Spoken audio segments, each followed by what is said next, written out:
Bueno, hoy me toca leerles el capítulo 103 de La Cruz Ardiente, Entre los Mirtos. Está re linda la lectura. No sé si empiezo ya o espero un poquito que alguien me diga. ¿Me escuchan bien? ¿Sí?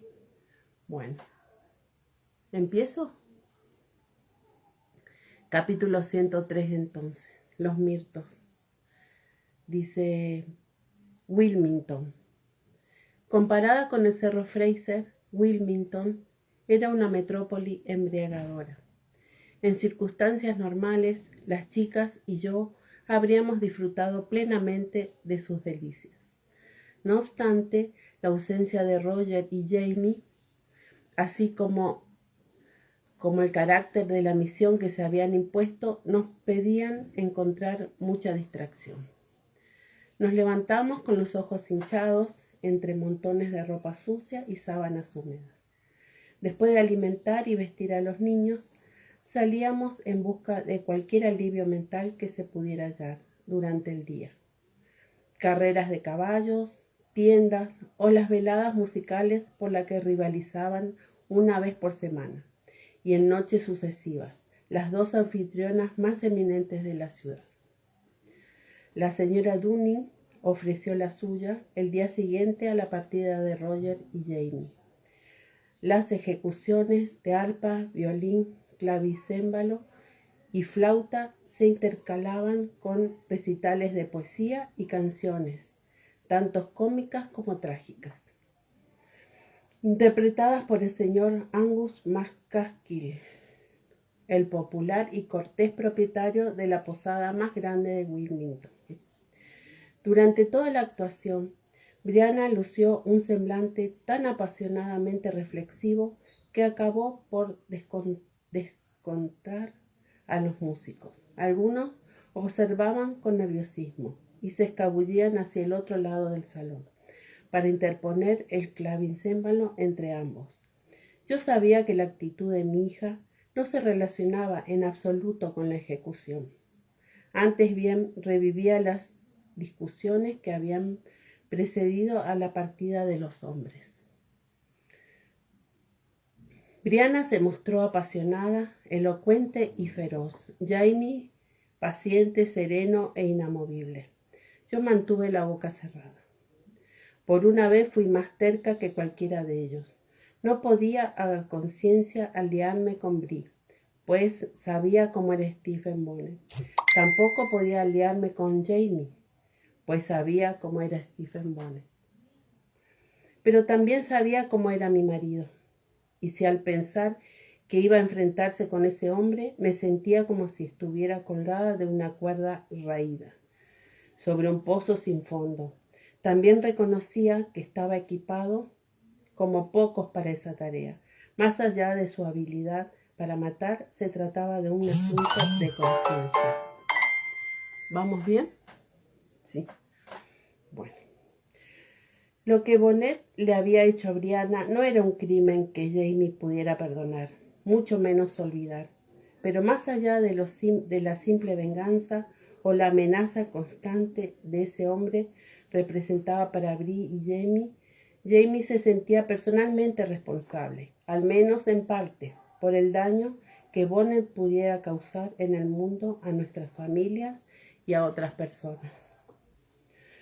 En una ocasión le había ayudado a escapar del patíbulo. No tendría paz mientras no corrigiera ese error, y así lo dijo. Estupendo, le siseó Brianna, con los puños apretados a los flancos.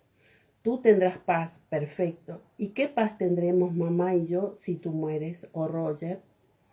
¿Preferirías que fuéramos unos cobardes? Sí, dijo Brianna. No es verdad, aseguró él. Ahora piensas así porque tienes miedo. Dice, por supuesto que tengo miedo. Y también mamá.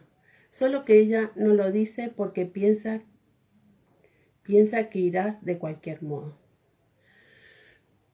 Si piensa eso, tiene razón. Jamie me miró de soslayo, con un amago de sonrisa. Me conoce bien, ¿verdad? Lo miré, pero de inmediato aparté la cara, con los labios bien cerrados, y me dediqué a contemplar los barcos anclados en el puerto, mientras la discusión continuaba. Fue Roger quien le puso fin.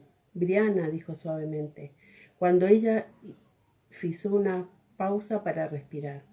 No permitiré que ese hombre viva en el mismo mundo que mis hijos o mi esposa, continuó. ¿Partimos con tu bendición o sin ella? Si alguna bendición le dio, fue otorgada por la noche, en la paz del lecho. Jamie recibió mi bendición y mi adiós de la misma oscuridad, siempre sin decir palabra. A la noche siguiente, la señora Crawford presentó en su velada a los mismos ejecutantes, poco más o menos, pero con una novedad. Fue allí donde conocí el aroma de las velas de mirto. A la noche siguiente, la señora Crawford presentó en su... ¿Qué es ese perfume encantador?, pregunté en el intervalo a la dueña de la casa. Cera de mirto, respondió ella, complacida. No lo utilizo por sí sola, aunque es posible, porque se necesita una tremenda cantidad de bayas, cerca de 8 libras, para obtener unas solo libras de cera. De modo que mezclo la cera de mirto con las de abeja, y he quedado muy satisfecha. Así fue como al tercer día pedí prestados varios cubos de nuestra posadera, encargué una cesta con el almuerzo y reuní a mis tropas para una expedición recolectora. Brianna y Marsalie consistieron de inmediato, aunque con poco entusiasmo. Cualquier cosa es preferible a quedarnos sentadas aquí preocupadas, dijo Brianna. Sí, y cualquier cosa es mejor que el olor a pañales sucios y a leche agria, añadió Marsalie. Abanicándose con un libro, se le veía pálida. No me vendría mal un poco de aire fresco.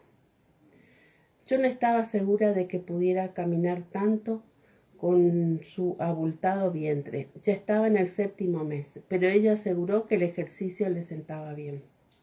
El señor Burns, nuestro posadero, desenterró amablemente una vieja carretilla de cabra que tuvo la gentileza de ofrecernos. No obstante, la cabra estaba dedicada a comer ortigas en el jardín vecino y rehusó dejarse atrapar.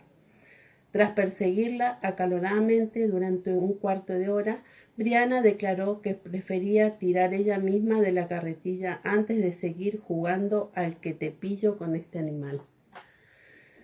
Señora Fraser, ya íbamos calle abajo con los niños, los cubos y las cestas del almuerzo en la carretilla, cuando la señora Burns salió corriendo de la posada. Traía una jarra de cerveza en una mano y una vetusta pistola de pedernal en la otra. Serpientes, explicó al entregarme el arma. Dice mi Annie que la última vez que pasó por allí vio 10 o 12 víboras.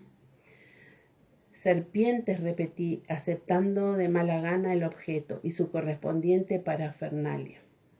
Iba a poner la pistola en el cesto de la comida, pero ante la querúbica inocencia de Germain y Jamie decidí que era imprudente dejarles un arma a la mano, aunque estuviera cargada. Opté por dejarla caer dentro de un cubo y lo colgué del brazo.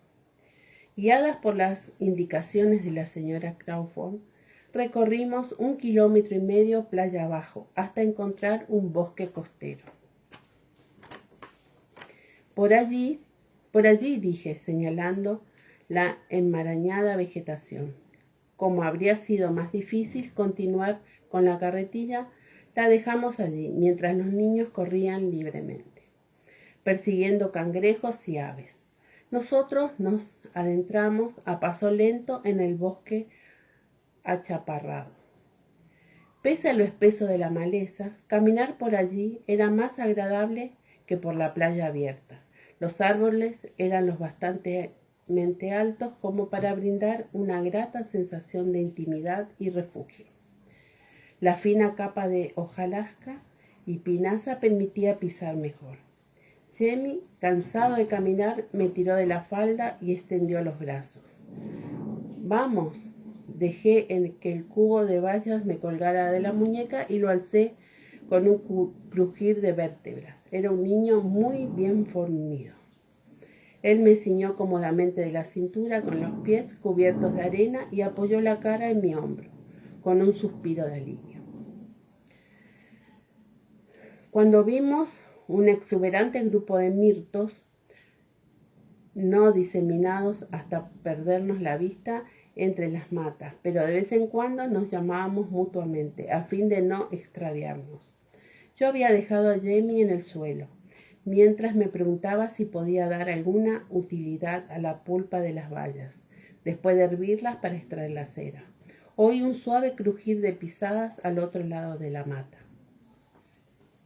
¿Eres tú, querida?, pregunté, pensando que era Brianna. Convendría almorzar pronto. Creo que está a punto de llover. Pues qué amable invitación, dijo una voz masculina, muy divertida. Se lo agradezco, señora, pero he desayunado en abundancia hace rato. Dice, al verlo salir de detrás del arbusto, me quedé paralizada, completamente enmudecida. Lo extraño es que mi mente funcionaba a la velocidad de la luz. Si Stephen Bonnet está aquí, es que Jamie y Roger están fuera de peligro, gracias a Dios. ¿Dónde están los niños? ¿Dónde está Bri? ¿Dónde está esa pistola, maldita sea? ¿Quién es ese Grandmère? Germain, con algo que parecía una ata muerta colgado de una mano, se aproximó con cautela y miró al intruso con los ojos entornados. Germain, dije con voz ronca, sin apartar los ojos de Bonnet, ve a por tu madre y quédate con ella. ¿Con qué Grandmère? ¿Y quién es su madre? El hombre nos miró alternativamente interesado. Por fin inclinó el sombrero hacia atrás y se rascó la mandíbula. Eso no importa, dije, con toda firmeza posible. Ve, Germain. Eché un vistazo hacia abajo, pero la pistola no estaba en mi cubo. De los seis habíamos dejado 3 en la carretilla. Indudablemente el arma estaba en uno de esos. Mala suerte. Oh, no te vayas todavía, jovencito. Bonnet hizo un gesto hacia Germain, pero el niño, alarmado, se escabulló hacia atrás y le arrojó la rata en las rodillas. La sorpresa hizo que el hombre vacilara un instante, justo lo que Germain necesitaba para desaparecer entre los mirtos.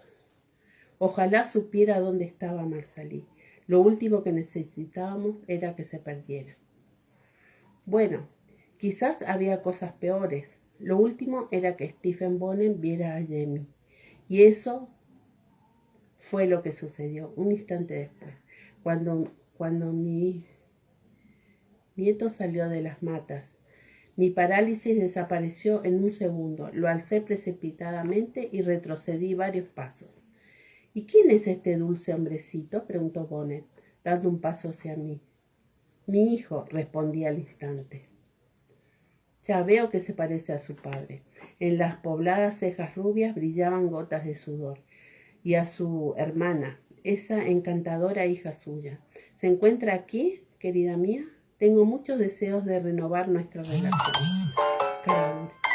No lo pongo en duda, dije, sin esforzarme por disimular mi tono cortante, pero ella está en casa con su marido. ¿En casa? Vaya.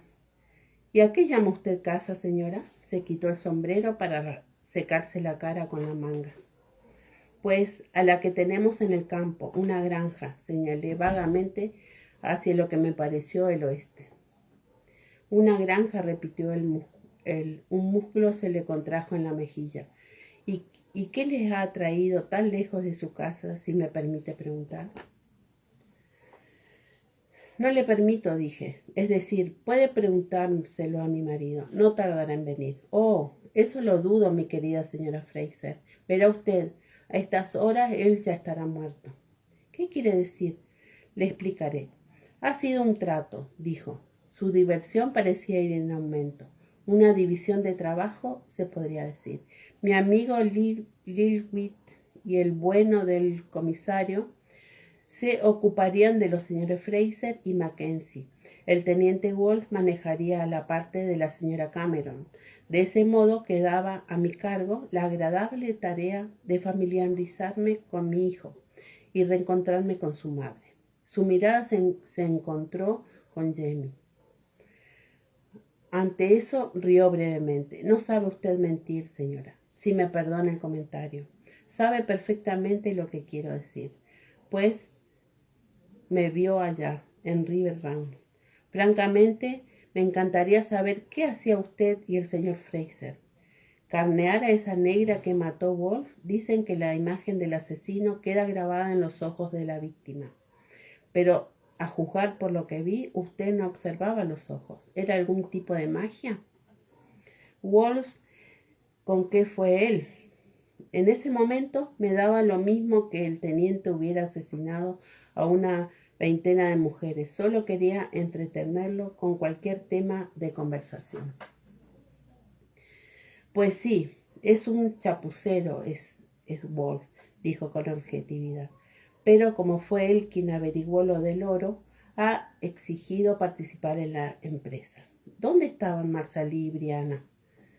¿Les habría encontrado Germain? No se oía otra cosa en el zumbido de los insectos y el batir lejano del oleaje.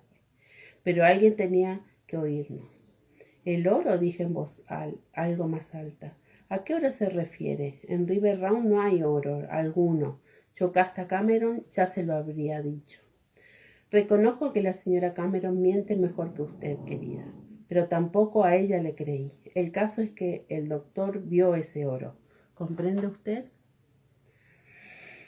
¿Qué doctor? Rawis. Creo que se llamaba O'Rawlings, aclaró Bonnet. Perdón por mi inglés porque no sé pronunciar, chicas, perdón. Pero no tuve el placer de conocerlo, de modo que podría equivocarme. Lo siento, pero aún no entiendo una palabra de lo que me dice. Yo intentaba simultáneamente sostenerle la mirada y buscar en el suelo cualquier cosa que se pudiera utilizar como arma. Bonnet tenía una pistola y un cuchillo en el cinturón, pero no parecía deseoso de usarlo. No, pues bien, fue Wolf, como le decía. Necesitaba que le extrajeran un diente o algo parecido. Y así fue como conoció a ese matasanos en Cross Creek. Luego lo invitó a beber algo y acabó pasando la noche en una taberna, bebiendo con él. Por lo que parece, el doctor era otro borrachín. Antes de amanecer los dos eran uña y carne. Rawlings dejó traslucir que en River Round había visto una gran cantidad de oro, pues justamente venía allí. ¿Comprende usted?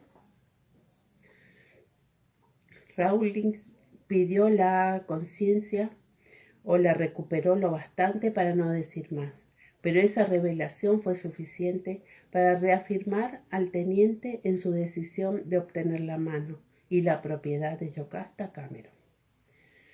¿Qué tipo este Bruno? Pero la señora no quiso saber nada de él y luego anunció que había aceptado al manco. ¡Ah, qué golpe cruel para el orgullo del teniente! Sonreía al decirlo. Le faltaba un molar a un lado. El teniente Wolf, furioso y desconcertado, pidió consejo a su gran amigo, Randall Lee. Fue por eso que mandó arrestar al cura en la congregación para evitar que casara a la señora Cameron con Duncan Hines. Así debía ser. Una pequeña postergación nos daría la oportunidad de investigar mejor el asunto. Esa oportunidad se había presentado durante la boda, tal como la habíamos planteado en nuestras teorías. Alguien, el teniente Wolf, intentó drogar a Duncan Hines con una taza de ponche y láudano. El plan era dejarlo inconsciente y arrojarlo al río. Durante el revuelo ocasionado por la desaparición del novio y su presumible muerte accidental, Wells podría revisar el lugar a fondo en busca del oro y a su debido tiempo renovar su proposición a Yocasta. Pero la negra se bebió el preparado, dijo, sin que se le moviera el pelo.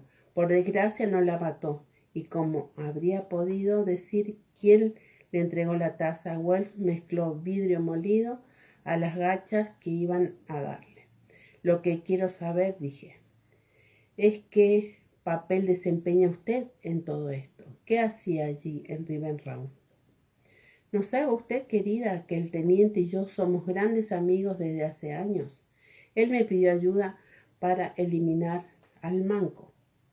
De ese modo podría dejarse ver en medio de la fiesta, divirtiéndose en total inocencia, mientras su rival sufría un accidente. Una vez que el láudano falló, lo mejor habría sido darle un buen golpe en la cabeza a ese Inés y arrojarlo al agua, pero no hubo manera. Se pasó la mitad del día en las letrinas y siempre había alguien con él. No había a mi alcance nada que se pudiera usar como arma. Durante la conversación, Jamie iba perdiendo el miedo a ese desconocido y empezaba a querer desasirse. Retrocedí un poco. Bonnet, al verlo, sonrió sin preocupación. Obviamente no creía que yo pudiera escapar y esperaba algo. Por supuesto, me lo había dicho él mismo. Esperaba a Brianna. Comprendí tardíamente que nos había seguido desde la ciudad. Sabía que Marsalí y Brianna estaban cerca. Era mucho más sencillo esperar a que reaparecieran. La señora Cameron Innes en esta ocasión se mostró bien dispuesta a hablar en cuanto le insinué que su esposo podía perder algunas de sus atesoradas partes. Pero en realidad esa vieja embustera nos mintió. Más adelante, al reflexionar, se me ocurrió que se mostraría más dispuesta si se tratara de su heredero. Y miró a Jamie, chasqueando la lengua. Así que iremos a ver a su tía abuela, ¿verdad, pequeño? Jamie lo miró con desconfianza y se apartó de mí.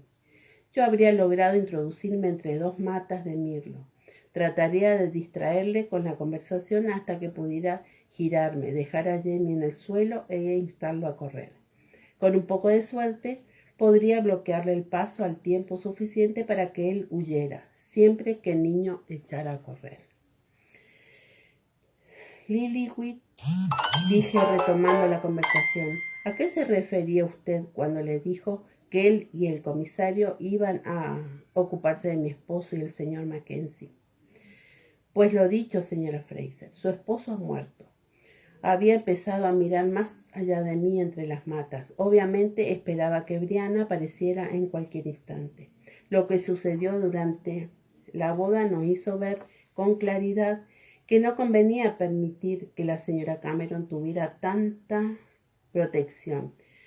Si habíamos de intentarlo nuevamente, era menester que ella no tuviera parientes varones a los que pedir ayuda ni venganza. Por eso se me ocurrió que era una buena oportunidad para eliminarlo, tanto a él como al señor Mackenzie, dos pájaros de un tiro. Pero luego me pareció mejor que Lillywhite se ocupara de esa parte, junto con su comisario domesticado. Sonrió. Mientras tanto yo vendría a por mi hijo y su madre. De ese modo no habría peligro de algo saliera mal. ¿Comprende usted? Podríamos... Giré sobre mis talones y planté a Jamie en el suelo, al otro lado de las matas. «Corre, Lifte, corre, Jamie, vete». Se escabulló con un destello rojo, gimoteando de miedo. Bonnet chocó conmigo. Trató de apartarme de un empellón, pero yo lo estaba esperando y traté de arrebatarle la pistola que llevaba en el cinturón. Él se apartó con un movimiento brusco, pero yo ya había cogido la culata. La desenfundé y mientras caía al suelo con él encima, le arrojé hacia atrás. Él rodó hacia un costado y se incorporó sobre las rodillas. De inmediato quedó petrificado. «No se mueva, o por la Santa Virgen que le volaré la cabeza». Muy bien, claro. Marsalí, blanca como una sábana, apuntaba la vetusta pistola de pedernal contra él, por encima de la curva de su vientre. «Mátalo, mam». La cara de Germán detrás de ella brillaba de ansiedad. «Mátalo, como al puercoespín». Joan, algo más atrás, empezó a llorar al oír la voz de su madre, pero Marsalí no apartaba los ojos de Bonnet. Había cargado y cebado la pistola, probablemente puesto que olía a pólvora negra. Vale, dijo Bonnet lentamente. Noté que calculaba la distancia entre él y Marsalí. 4 o 5 metros, demasiado para que pudiera alcanzarla de un salto. Puso un pie en el suelo y empezó a levantarse. En 3 pasos llegaría hasta ella. No deje que se levante. Yo también me puse de pie y le di un empujón en el hombro. Cayó de lado y amortiguó el golpe con una mano. Luego giró hacia atrás, con más celeridad de la que yo habría podido imaginar, y me cogió por la cintura para ponerme sobre él. De pronto me encontré con su brazo ceñido en torno al cuello, sujetándome por su pecho.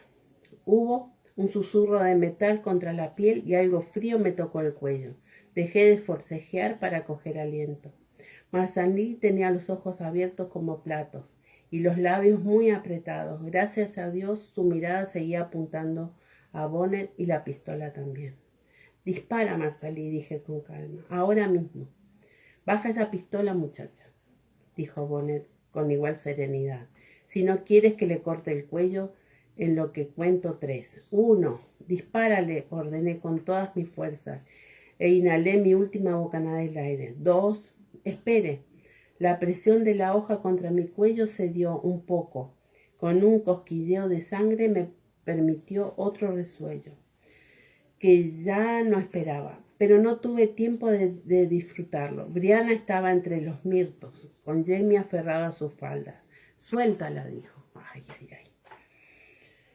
Marsalí, que contenía el aliento, lo dejó escapar en un jadeo y respiró a fondo. No me soltará y tampoco importa, les dije a ambas con firmeza. Marsalí, dispárale, hazlo ya. Ella tensó la mano que sostenía el arma, pero no pudo hacerlo. Echó un vistazo a Brianna, estaba muy pálida y le temblaba la mano. Mátalo, mam, susurró Germain, pero su voz había desaparecido en la ansiedad. Él también estaba pálido y no se apartaba de su madre. ¡Ah! ¡Qué momento! Vendrás conmigo, preciosa, tú y el pequeño. Al hablar, Bonnet sentí la vibración de su pecho. También percibí la medio sonrisa de su cara, aunque no podía verla. Los otros pueden irse. No hagas caso, dije, tratando de que Brie me mirara. No nos dejará ir, y tú lo sabes. Nos matará a mí y a Marsalí, aunque diga lo contrario. Lo único que se puede hacer es dispararle. Si ella no puede, tendrás que hacerlo tú, Brie. Los ojos de Brianna se desviaron bruscamente hacia mí, espantados. Bonnet gruñó, medio divertido, medio fastidiado.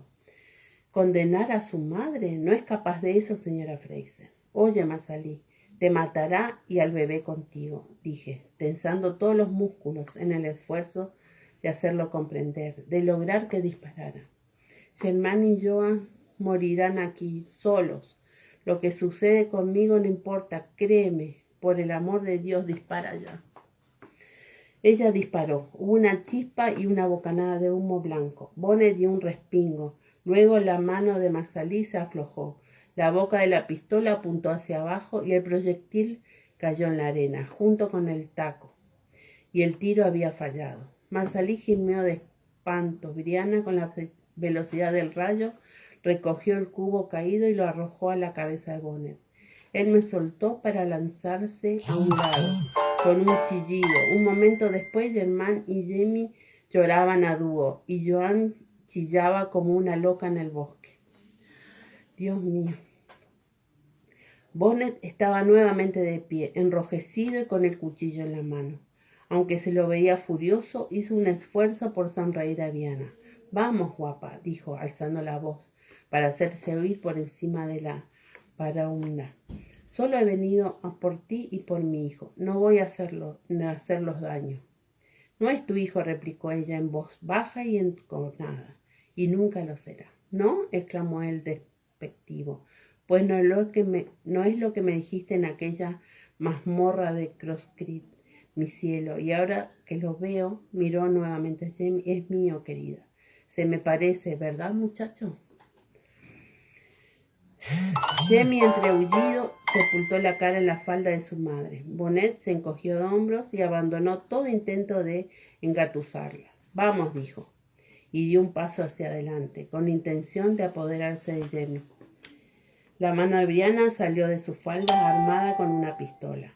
Era lo que yo había arrancado del cinturón de ese hombre, y apuntaba al sitio de donde provenía. Bonnet se detuvo en seco, boquiabierto. «¿Qué me dices?», susurró. Lo miraba sin parpadear. «¿Mantienes la pólvora seca, Steven?». «Ay, qué momento». Afirmó la pistola con ambas manos y le disparó en la entrepierna.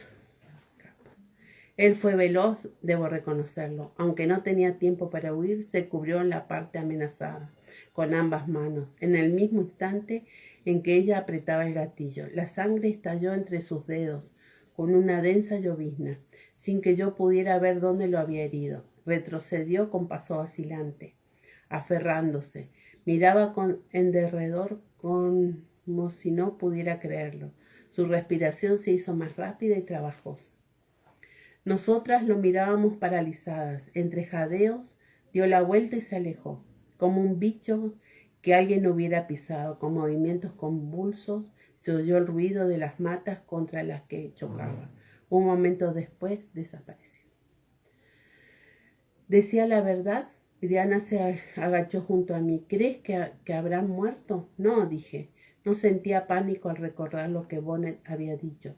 Solo una incertidumbre en el pecho, como un peso pequeño y reconfortante. No, no han muerto. Marsalie había desaparecido para ir por Germain, inclinado sobre la arena, estudiaba con fascinación las manchas de sangre. Vamos, dije, mientras daba tiernas palmaditas a Jenny. Creo que por ahora prescindiremos de velas perfumadas. Roger y Jamie reaparecieron 2 días después. Yo estaba razonablemente segura de que Roger tenía una pequeña conmoción cerebral, pero él se negó a acostarse. En cambio, permitió que Brill le sostuviera la cabeza en el regazo y tocara el impresionante chichón, entre exclamaciones de horror. Mientras tanto, Jamie nos hizo un breve relato de la batalla del embarcadero, y nosotros le dimos una explicación algo confusa de nuestras aventuras entre los mirtos. «¿Entonces Bonnet no ha muerto?», preguntó Roger, abriendo un ojo. «No lo sabemos», reconocí. «Escapó. No sé si su herida era grave. No perdió mucha sangre, pero si recibió el disparo en el bajo vientre es mortal. Casi con certeza. La muerte por peritonitis es muy lenta y horrible». Fergus llegó en el barco del mediodía. Traía triunfalmente las escrituras oficialmente selladas de las 2 concesiones de tierras, con lo que coronó el día. No obstante, las celebraciones fueron limitadas, puesto que aún quedaba un gran cabo suelto. Después de una vigorosa discusión, se decidió que él y yo viajaríamos inmediatamente a Rivenraun. La parte joven de nuestra familia permanecería en Wilmington algunos días más para concluir los asuntos pendientes. Mientras tanto, se mantendrían alerta por si se hablaba de algún hombre herido o moribundo. Después regresarían al Cerro Fraser, con cuidado de no acercarse a Cross Creek ni a Rivenraun. Así el teniente no podrá influir sobre mi tía amenazando a ti o al niño, explicó Jamie a Brianna. Luego se dirigió a sus yernos. En cuanto a vosotros, no podéis dejar a las mujeres y los pequeños solos. Sabe Dios a quién podrían matar esta vez. Al amanecer siguiente partimos solos. ¿Qué tal, chicas? Ahora vamos al capítulo 104. Astucia de zorros. Perdón, un patito de temprano.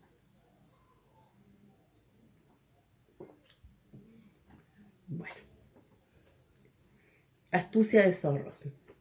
3 días después, cuando ya estaba atardeciendo, llegamos a Rivenraun. ¿Qué opinas?, pregunté a Jamie.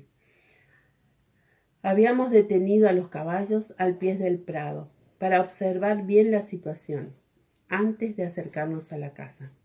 Por lo menos nadie ha incendiado la casa, respondió, empinado sobre los estribos. Tampoco hay ríos de sangre corriendo por las alcantarillas.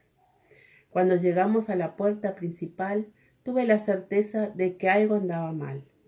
En la casa reinaba una quietud siniestra. Lo más extraño era que Ulises no saliera a recibirnos. Durante varios minutos nadie respondió a nuestras llamadas. Cuando al fin se abrió la puerta, quien apareció fue Freda, la criada de Yocasta. Tenía tan mala cara como la última vez que la había visto, casi un año antes, tras la muerte de su madre. Pero al vernos se le iluminaron los ojos y relajó la boca en visible alivio. «Oh, señor Jamie», exclamó, «tanto como he rezado desde ayer pidiendo que alguien viniera a ayudarnos». «Sí, pequeña, nunca pensé que yo pudiera hacer la respuesta a una plegaria. Pero no tengo objeciones. ¿Mi tía está bien?» Y se retiró sin darnos tiempo a hacer más preguntas, señalándonos las escaleras. Yocasta estaba tejiendo en sus habitaciones. Al oír nuestras pisadas, levantó la cabeza. Antes de que pudiéramos decir nada, preguntó en voz trémula, «¿Jamie?» Y se levantó. «Sí, tía, soy yo. Y Claire, ¿qué es lo que pasa?» Jamie cruzó la habitación en 2 zancadas y le cogió la mano para darle unas palmaditas reconfortantes. Dice, la cara de la anciana sufrió la misma transformación de alivio que habíamos visto en Freda. Durante un momento pareció que le fallaban las rodillas, pero hirió la columna y se volvió hacia mí. «Claire, bendita sea Santa Brígida por haberte traído, aunque no sé cómo, pero dejemos eso por ahora. ¿Quieres venir? Duncan está herido». En la habitación continua yacía inerte bajo un montón de edredones. En un primer momento temía que hubiera muerto, pero se movió al oír la voz de Yocasta. «¿MacDuff?» preguntó intrigado, y asomó la cabeza entre los cobertores, visqueando en la penumbra. «Por todos los santos, ¿qué te trae por aquí?» «El teniente Wolf», dijo James algo cáustico. «¿Te suena ese nombre?» «Pues sí, ya lo creo». La voz de Duncan tenía un dejo extraño, pero no le presté atención. Estaba ocupada en encender velas y desenterrarlo para ver qué le sucedía. Esperaba encontrarme con una herida de pistola o puñal, pero a primera vista no había nada de eso. Tuve que reordenar la mente para descubrir que tenía una pierna rota. Mientras Freda iba a buscar material para entablillarle la pierna, Jamie, informado de que Duncan no corría peligro, se sentó para ir al fondo del asunto. «¿El teniente Wolf ha andado por aquí?», preguntó. Sí, nuevamente esa pequeña vacilación. «¿Y se ha ido?» «Pues sí». Duncan se estremeció involuntariamente. «¿Duele?», pregunté. «Oh, no, señora Claire», me aseguró. «Ha sido solo... Bueno, será mejor que me cuentes sin rodeos, Duncan», advirtió Jamie con cierta exasperación. «Y si las cosas son como creo, yo también tengo algo que contarte». El teniente había estado en River Round 2 días antes, pero contra su costumbre no se presentó por la puerta principal. Lo que hizo fue dejar su caballo maneado a unos 2 kilómetros y aproximándose a pie con sigilo. «Lo sabemos solo porque después encontramos el caballo», explicó Duncan, mientras yo le vendaba la pierna. «Pero no sospechábamos que estuviera aquí, hasta que salí para ir a la letrina, después de cenar, y él se arrojó encima de mí en la oscuridad.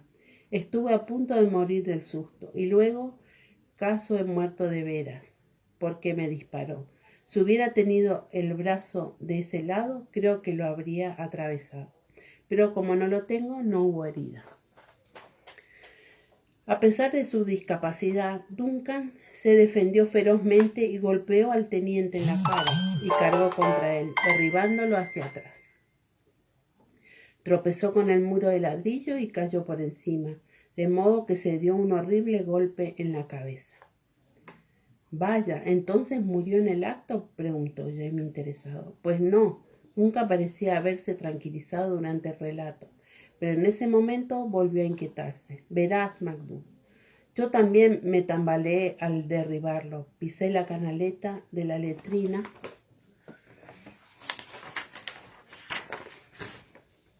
y me partí la pierna. Y allí me quedé, gimiendo junto al camino. Por fin Ulises oyó mis llamadas y bajó, seguido por yo. Mientras Ulises iba a buscar un par de caballerizos para cargar a Duncan hasta la casa, él le había explicado a Yocasta lo ocurrido. Después, entre el dolo de la pierna rota y su costumbre de dejar que su mayordomo resolviera las dificultades, se despreocupó del teniente. Fue culpa mía, Macduff, lo reconozco, dijo pálido y ojeroso. Tenía que haber dado un par de órdenes, pero ni siquiera ahora sé qué es lo que debía mandar, y mira que he tenido tiempo para pensarlo. El resto de la historia que le arrancamos pese a su renuencia era que Yocasta y su mayordomo, tras discutir el asunto, habían llegado a la conclusión de que el teniente ya no era una molestia, sino una verdadera amenaza. Y estando así las cosas, Ulises lo mató, dijo Duncan sin rodeos. Luego hizo una pausa, nuevamente horrorizado. Me ha dicho que ella se lo ordenó, y Dios sabe que es muy capaz de eso. Cielo santo, exclamó Jamie. Si alguien se entera, Ulises será ahorcado en el acto, o algo peor, aunque mi tía se lo haya ordenado.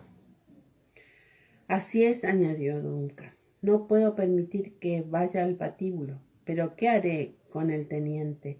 Hay que tener en cuenta a la marina, por no hablar de los comisarios y los magistrados. Eso era un punto decisivo. La prosperidad de Rivenrow dependía en gran parte de que la marina siguiera comprándole madera y brea. En realidad, el teniente Wall era el contacto responsable de esos contratos. Era comprensible que la marina de su majestad mirara con malos ojos al terrateniente que había matado a su representante local. Dice, cualquiera que fuese su motivo. En cuanto a la ley representada por el penetrador, cuando un esclavo derramaba sangre de un blanco, se lo condenaba automáticamente, aunque lo hubieran provocado. Poco importaba lo que hubiera sucedido, aunque 10 testigos declararan que Wolfe había atacado a Duncan. Ulises no se salvaría. Jamie se frotó el mentón con un nudillo. ¿Cómo fue que...? Es decir, ¿no podríamos declarar que lo hiciste tú mismo, Duncan? Después de todo fue en defensa propia, y tenemos evidencia de que el hombre vino a asesinarte, con la idea de desposar luego a mi tía por la fuerza, o por lo menos retenerla como rehén para que revelara lo del oro.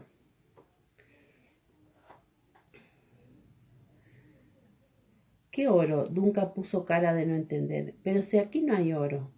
¿No quedó eso claro el año pasado? El teniente y sus socios creen que sí, le informé. Pero Jamie os contará eso dentro de un momento. Ahora bien, ¿qué sucedió con el teniente? Ulises le cortó el cuello, dijo Duncan, tragando saliva. Con mucho gusto diría que fui yo, pero el teniente había muerto a manos de un zurdo, y Duncan ni siquiera tenía mano izquierda. Yo sabía que Yocasta Cameron era zurda, al igual que su sobrino, pero por el momento el tacto me impedía mencionarlo. ¿Dónde está Ulises? En el establo, si es que no se ha ido ya. Consciente de que su mayordomo sería condenado a muerte si alguien descubriera la verdad. Yocasta le había ordenado ensillar un caballo y huir hacia las montañas. Si veía llegar a alguien. Jamie respiró hondo y se pasó una mano por la cabeza pensativo. Bueno, lo mejor sería que el teniente desapareciera. ¿Dónde lo habéis puesto, Duncan?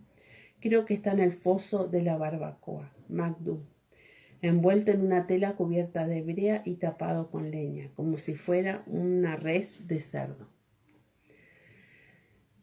Mi marido volvió a arquear las cejas, pero se limitó a sentir. De acuerdo, déjalo de mi cuenta. Dejé instrucciones de que dieran a Duncan aguamiel y una infusión de té, eupatorio y corteza de cerezo. Luego salí con Jamie para analizar los diferentes métodos de desaparición. Lo más sencillo sería enterrarlo en un sitio cualquiera, supongo, dije. Jamie usó la antorcha de pino para observar pensativo. El bulto bajo la tela embreada, quizás, pero pienso en los esclavos. Todos saben lo que sucedió. Si lo sepultamos aquí, también lo sabrán. No se lo dirán a nadie, desde luego, pero su fantasma quedará rondando, ¿no? Su fantasma, repetí, ciñéndome el chal. Por supuesto, asesinado aquí y escondido sin venganza. ¿De veras crees que podría por aquí? Pregunté cautelosa. ¿O te refieres a lo que creerían los esclavos? Él se encogió de hombros. No creo que haya mucha diferencia. Ellos evitarán el lugar donde lo enterramos. Alguna de las mujeres verá su fantasma por la noche y correrán los rumores, como siempre sucede. Llegará el momento en que uno de los esclavos diga algo, llegará a oídos de Farquhar y no pasará mucho tiempo sin que alguien venga a hacer preguntas. Además, la marina no tardará en buscar al teniente, y si lo fondeamos en el río, después de todo, era lo que él pensaba hacer con Duncan. No es mala idea, reflexioné, pero él quería que Duncan apareciera. En este tramo del río no tiene mucha profundidad y pasan muchas embarcaciones, aun si pudiéramos un buen peso el cadáver. Es posible que aparezca flotando en la superficie o que alguien lo enganche con una pértiga. Pero aunque apareciera, ¿habría algún problema? Nadie lo relacionaría con River Round. Sí, es cierto, pero si aparece alguien de la marina hará la investigación. Alguien vendrá a hacer preguntas. ¿Y qué pasará si interrogan a los esclavos? Sí, teniendo en cuenta el nerviosismo de los esclavos, cualquier interrogatorio haría que alguno de ellos cayera en el pánico y dijera lo que no debía.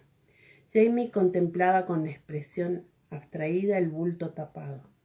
Supongo que podríamos quemarlo, dije, tragando bilis. Al fin y al cabo, ya está en el foso. No es mala idea, dijo Jamie. Su boca se contrajo en una vaga sonrisa, pero creo tengo otra mejor. Se volvió para contemplar la casa.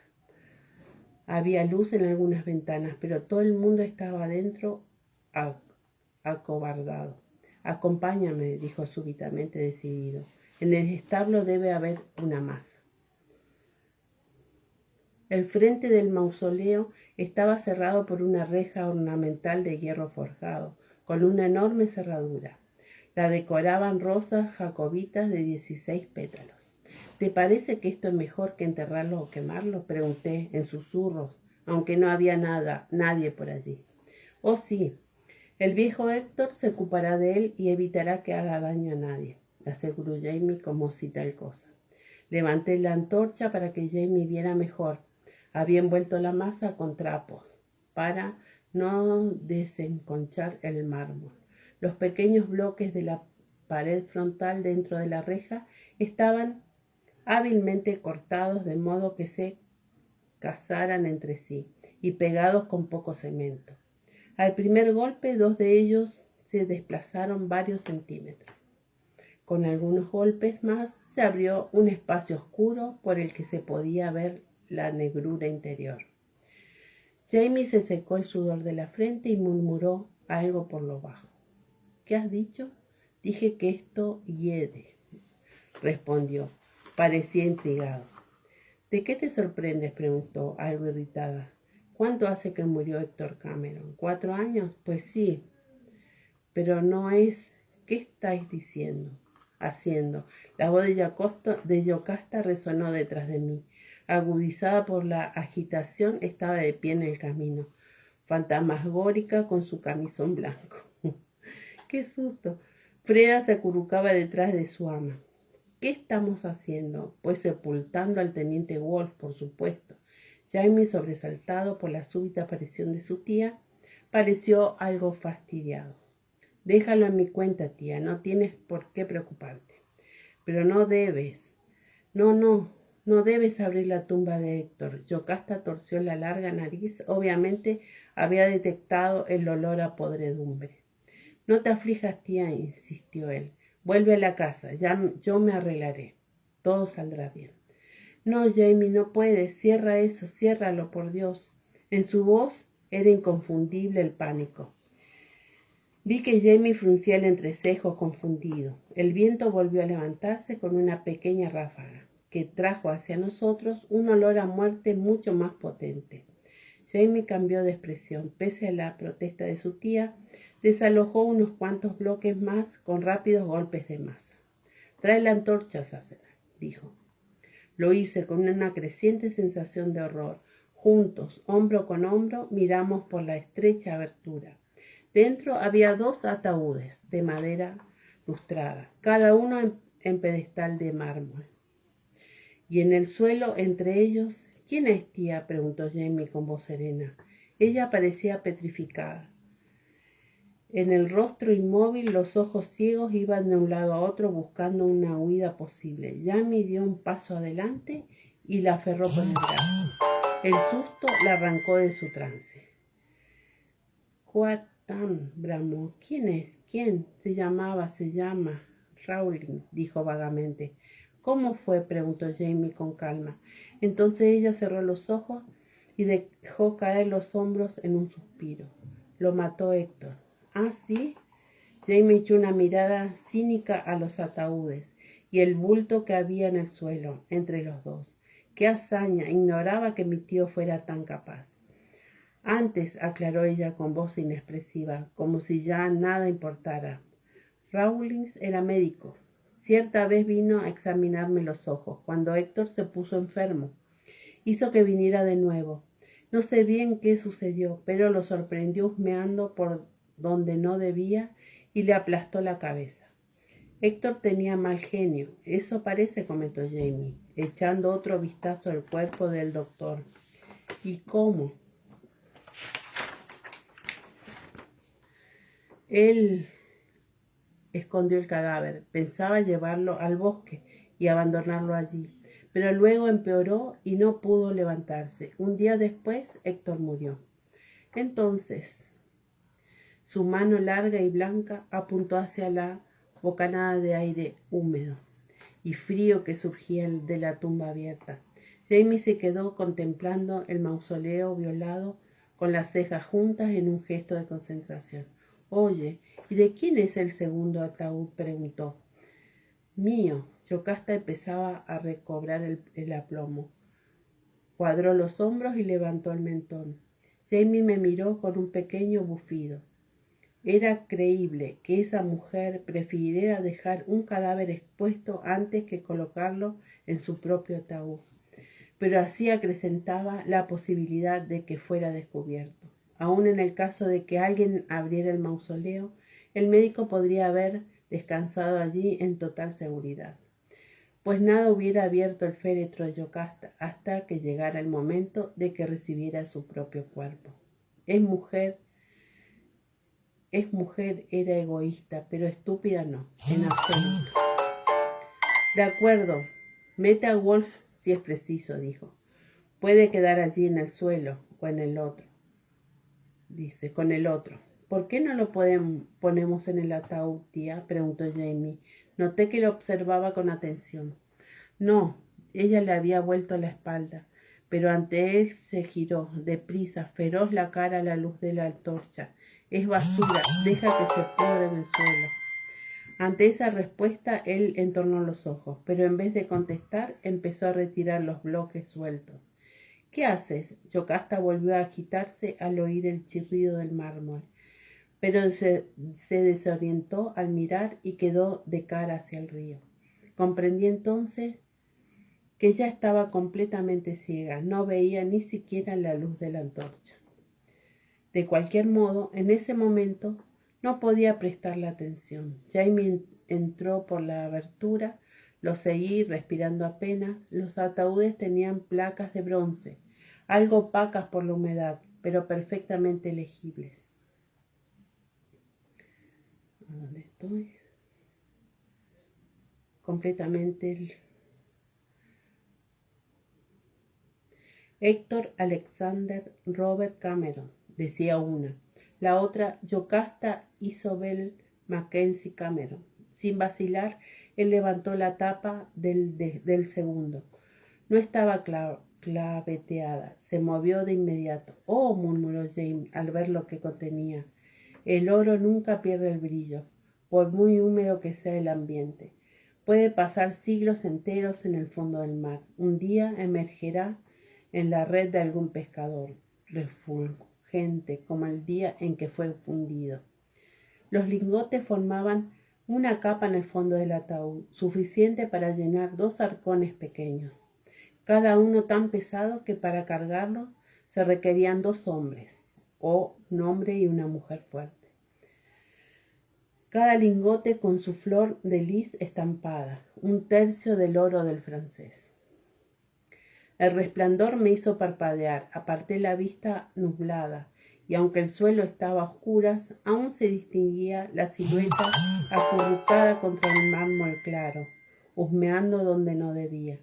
¿Y qué habría visto Daniel Raymond, que había dibujado esa flor de lis en el margen de su registro, y esa discreta anotación, aurum? Entonces Héctor Cameron aún vivía y el mausoleo no estaba herméticamente cerrado. Tal vez Héctor, al levantarse en medio de la noche para ver su tesoro, había guiado hasta allí a su médico. Sin saberlo, ni Cameron ni Rowling podrían ya decirnos cómo habían sucedido las cosas.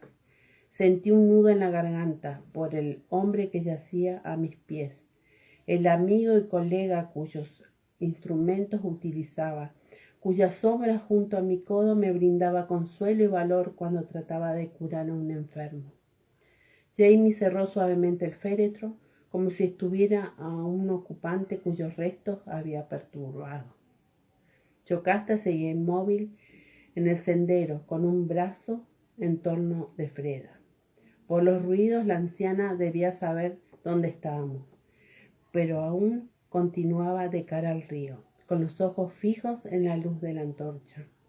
«¿Y ahora qué hacemos?», preguntó Jamie. Él se volvió a mirar la tumba un momento, luego se encogió de hombros. «Dejaremos al teniente al cuidado de Héctor, como estaba planeado.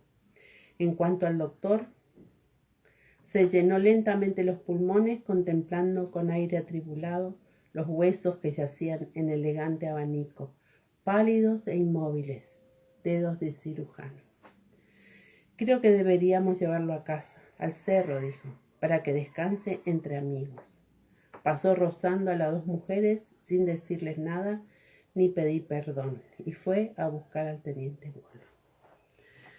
Listo, chicas. Espero que les haya gustado la lectura. ¿Sí? Un besito para todas. Vero, mira, tengo todavía la libélula que me regalaste. Besitos.